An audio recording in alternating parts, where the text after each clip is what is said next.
I am very bullish on the hobby. Now, let me explain to you why. This video is inspired by Cage, who put out his bull and bearish position on the market. And I'll be quite honest, I'm right now damn right bullish. Now, that's for me, not for everybody else. And I'll get into that in a little bit.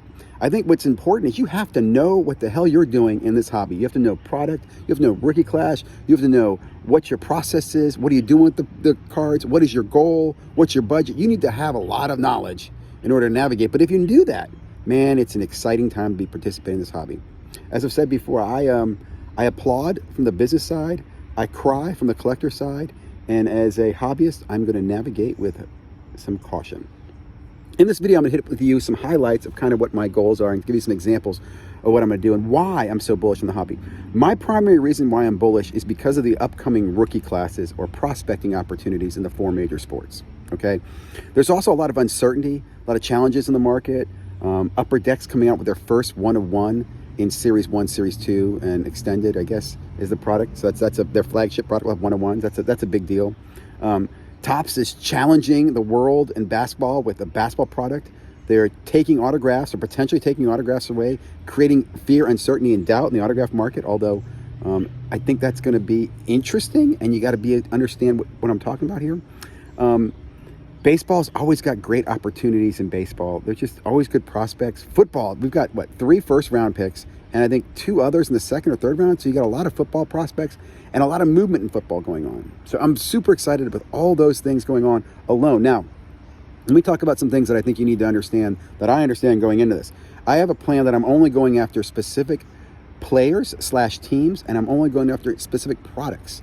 So I'm not the guy chasing, the Wizards because they're my home, team. I don't care about that. That's not what I'm going after.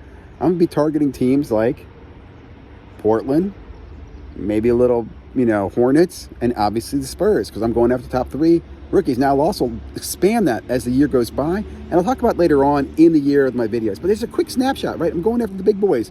There's 3 there, and going back to the Beautiful Mind example, when everybody's focusing on the hottest chick in the room, sometimes the second hottest chick in the room is the best one to go after, or maybe it's the third. And that's a lot of opportunity in the entire rookie class. You got Bedard, right? Bedard, everybody's going to go after Bedard, but there's going to be a lot of great rookies in that rookie class, right? A lot of young gun opportunities. I'm also super excited. Just hockey in general, I think will go low-key here in the United States. I mean, it won't be too low-key. And even if it's not, I'm super excited about this. Let me say this too, guys.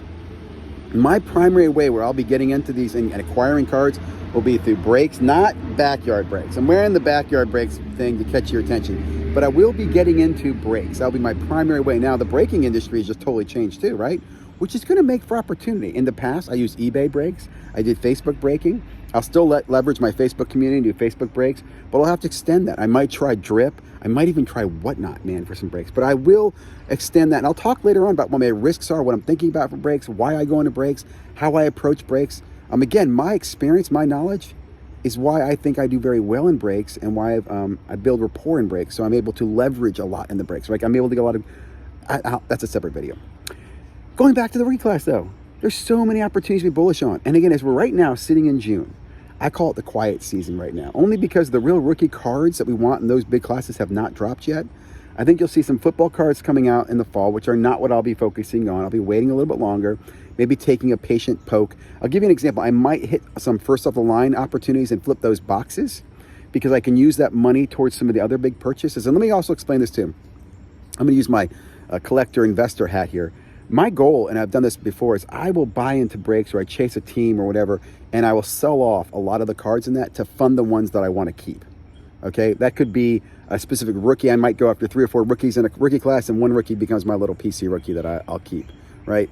It might just be I go after somebody, and then I keep an extra of the vet cards, whatever. But I'm able to take something on the side, give it to my kids, give it to somebody in the hobby, do something with it. But I'm able to take a little off, and that's what I love about this system. Now, what I'll be doing too is tracking, budgeting.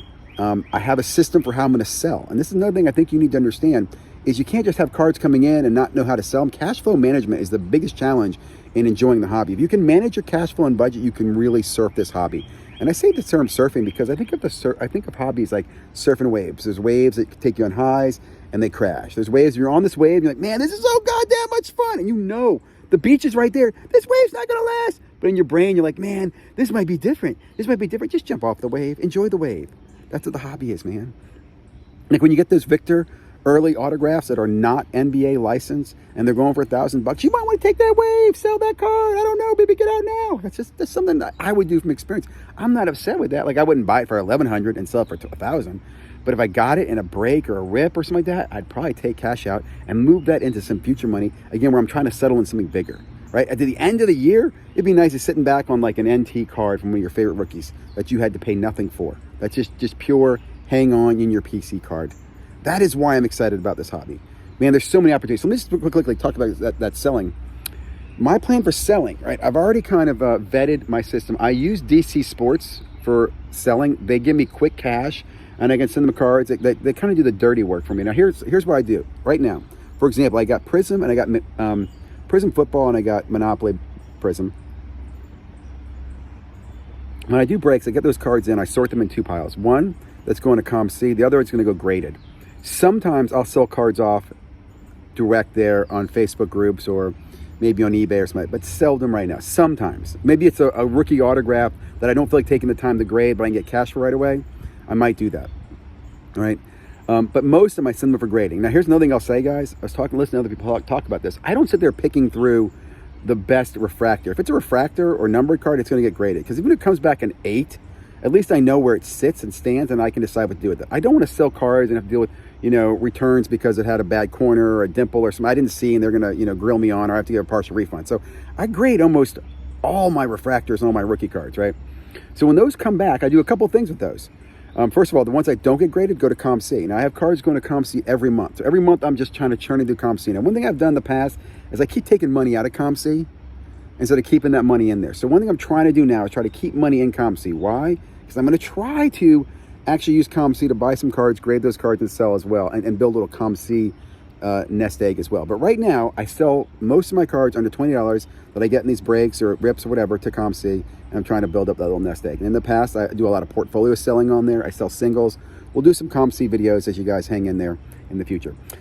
But again, man, I'm bullish. So when my cards come back graded, I sort them. If I can sell them direct in Facebook groups, I do that, sell them to friends. I'll give you an example of one way I sell stuff, and people might not like this. I'll post it on eBay at a ridiculous amount, $5,000. I'll leave the offers open. I'll see how many offers I get and what offers I get. And I'll get an offer, but a $5,000 card, guy gives me an offer of $500, and I'll take it to a Facebook group or my local card store or whatever and say, look, I got an offer for $500 right now on eBay. Can you match it? Or are you interested in this? And if they'll match it, then I'll take cash from them. What do you think about that? Now, I know the eBay guy, normally will sit down and cancel his offer. And he's like, well, he didn't get my offer, but I'm using his pending offer as leverage to get a cash offer in person. You guys ever do that? I do that. I don't know if it's good or bad, and I don't want to tell you. I don't know. I figure this way. If it's a good enough offer, don't get me wrong, I don't do $5,000 except a $500. I'll give you an example. I sold the Christian McCaffrey RPA, the 1 of 1. I got that. I posted it a couple times on eBay. I think I posted it for $1,000. Got a couple offers. I finally posted for $500. I want to say I posted for $500. I got an offer for $400 like immediately. I walked to my local card store and they gave me $400. Could I have gotten more for that card? Absolutely. I didn't grade that card. I probably could have posted it higher. But I sold that card. So here's my point to that. Getting back to this whole point of the story here is that you got to know how you're going to get cash for your cards. Now, when my graded cards come back, like I said, I'll sell some of those locally. If they're 8s, 7s, stuff like that, I'll look at sometimes recracking them. Often, I will give those away.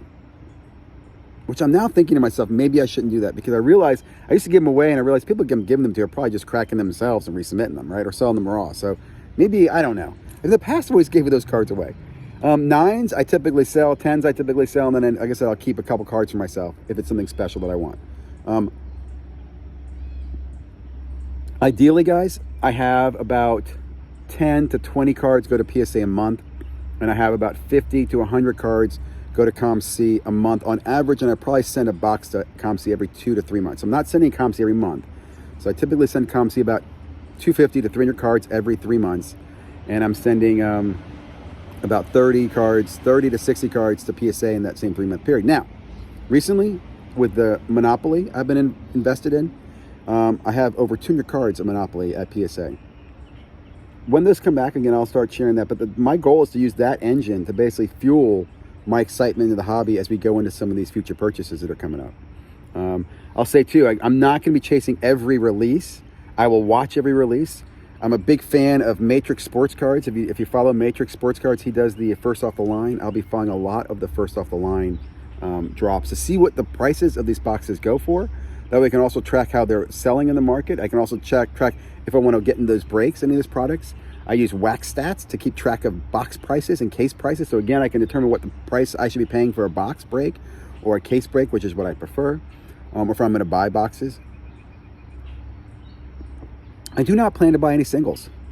It's not on my list. I don't plan to buy singles to grade. I will, if I buy singles, where I buy singles, guys, if I'm working using a breaker, and let's say someone has a team that I did not get. Let's say a guy gets the Orlando Magic and he doesn't want his base, Paulo cards. I will offer to buy his base Paulo cards at some price. Say, hey, I'll give you $5 per base.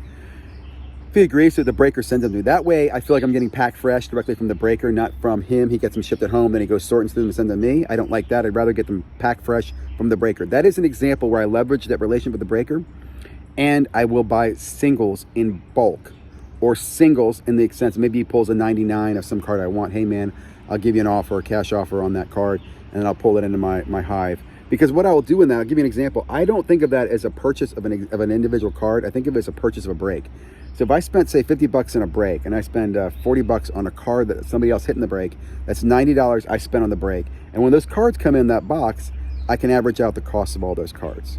I guess I could also weighted heavier on the one if I paid like the $40 card would probably be a $40 card. But again, just gives me more flexibility in how I budget the cards and get my return on the card as well. I hope this video makes sense for you. Man, like I said, I'm really, really bullish about the hobby.